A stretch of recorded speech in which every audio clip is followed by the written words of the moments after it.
International experience involving engineering and construction, contracts, disputes, program management, and product development.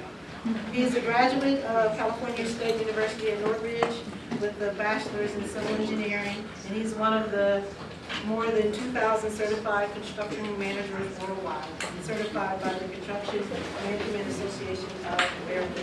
He has been in NSBE since almost from the start. He has been the student chapter president, past alumni president of the DC chapter, and he serves on for the last 10 years as the committee choosing the Golden Torch Award winners at all the NSBE conferences.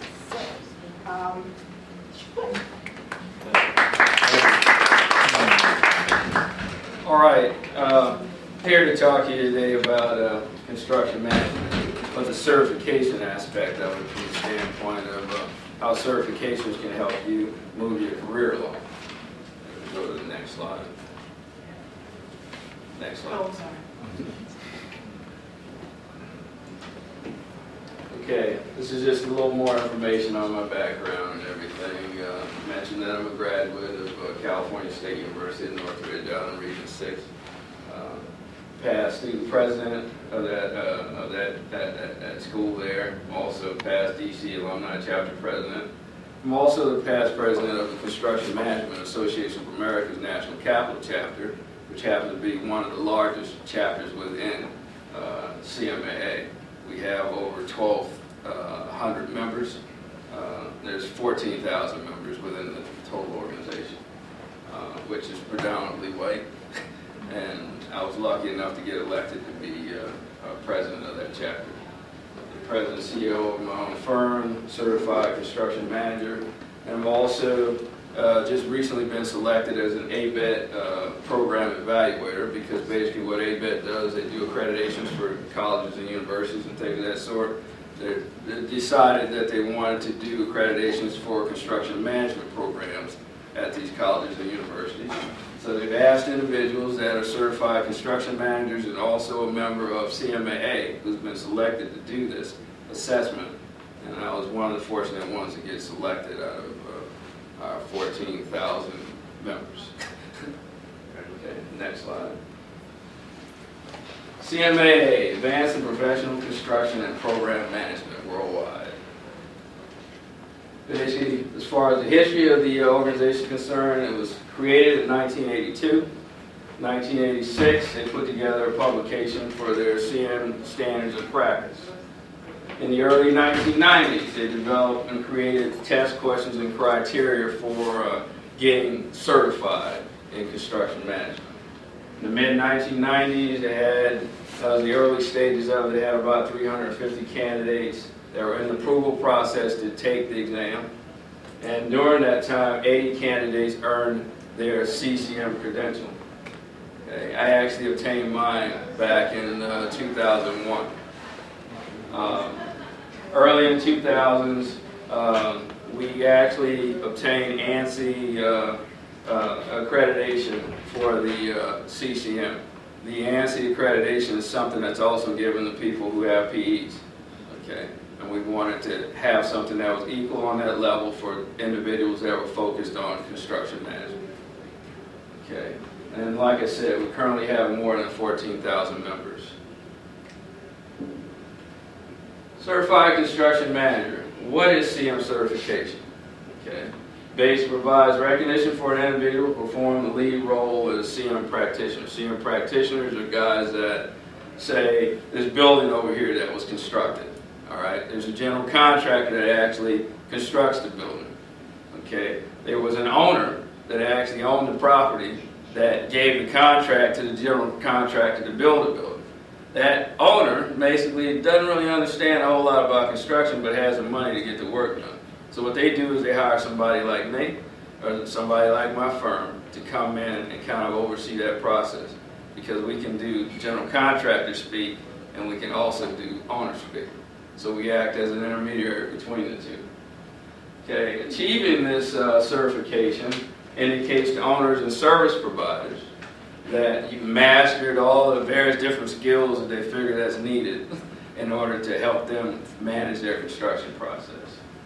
It offers a credential that increases your professional stature, especially here in the District of Columbia and the federal government agencies, because most of the agencies, when they put together solicitations where they're looking for construction management firms to provide owners representative services for them, they prefer that you have a certification in CM, that you are a CCM, and that's usually stated within the RFP. Next slide. CCM is for those who have, they say, 48 months of responsible and in charge experience. That means you're directly responsible for making the decisions on, you know, a given process or project. I mean, you weren't the assistant PM, you weren't the scheduler, okay? You were the person in charge, okay? And basically, I've had projects that I've been involved with. When I first came to the area, with my wife and I, this is my wife here sitting in front. When we first came to the area back in 1999, I was recruited to come out to work on the renovation of the Pentagon. And during that renovation project, one of the things that I drive by every day that I remember that I was the responsible and charged person for was a transit facility that all of Northern Virginia, Maryland, and everybody else comes through. So every time we drive by that facility, I can look at something that I had something to do with. Those who have undergraduate or master's degrees from universities that are accredited or recognized, and that could be, now they're including construction management as a degree. Back during the time when I was in school, back in the late 70s, early 80s, we didn't even know what that was, construction management. As a matter of fact, industrial engineering was kind of a new concept that a lot of people jumped on, you know, because they didn't want to do any of that other stuff. You know, me, I like playing in the dirt, so I chose civil. You know, I thought that was the thing to do. You know, my son is now a mechanical engineering major, so you know, I applaud him for that. Okay. Or the other caveat to be, you know, to be a candidate for the CCM, or you can have 8 additional years of construction or general design experience. And those are for individuals that don't have engineering degrees. The next slide. Okay, we came up with something as time went on because, you know, you had a lot of young guys that were coming out of school, they weren't responsible in charge, but we wanted to figure out a way to move them into the process. So, like with the engineers, they have what they call an EIT, you know, engineering training. Okay, so we came up with construction manager training, CMIT. All right, and what this allows individuals to do that are not in a position where they've been responsible in charge, but have a desire to get the CM certification. This provides them with an opportunity to get letters behind their name, okay, because they actually get the comma CMIT behind their name, which indicates that they have some confidence in the construction management practice, and they also have an interest in becoming a certified construction manager at some point in time. It also helps them within their firms to be identified as individuals that they need to put in place somewhere on a project so that they progress to a position of responsible in charge. The CMIT is for soon to be or recent graduates of accredited engineering architectural curriculums. Actually, I think once you get to a point where I think you're a junior in college, you can actually, there's an exam that you have to take. And this exam that you have to take was actually an exam I had to take during the time I got, you know, my CCM certification, which now you no longer have to take. It was kind of a pre-exam.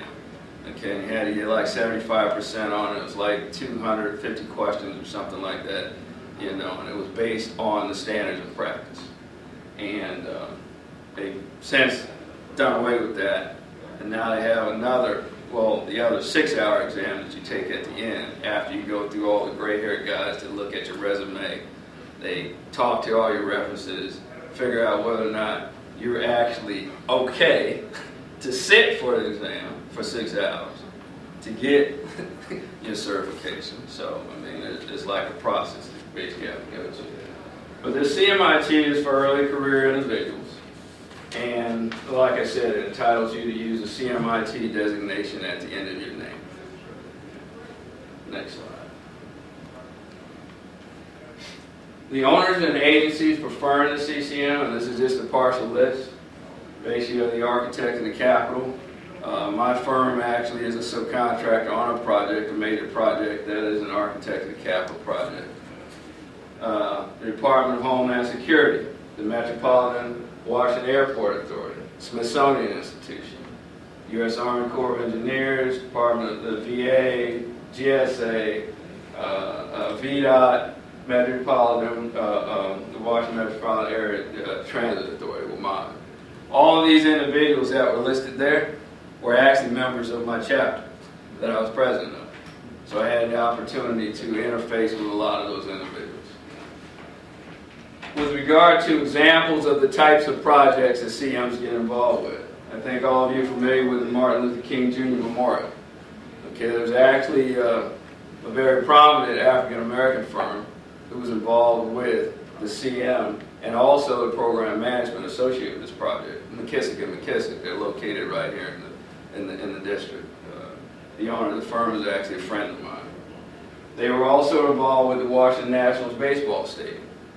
They were actually involved with the CM and the program management for that as well. The other thing, Nash Museum of African American History and Culture. Okay, that is actually another project that the CM and the PM on it is an African American firm, same McKissick & McKissick firm. Okay, they're building that facility there on the mall. The MGM National Harbor, because that is also a McKissick & McKissick opportunity that they're basically the CM and program managers on. Okay, and last but not least, right here in the district is the Cannon House office building renovation project. That's actually the building that the House of Representatives has their offices in. It's in real bad shape, and we're actually going through performing renovations on it. I'm actually a member of the CM team for that renovation project, which is like a 10 to 11 year project in duration. And last but not least is the Consumer Financial Protection Bureau renovation project. This building is in desperate need of repair. It's located in the district. It's actually right near the White House. It's across from the executive office building. This project is basically a 3-year project. And it's also a project that my firm is involved with, handling the CM services on. So in closing, the CCM Credential provides each individual with a designation that's recognized worldwide.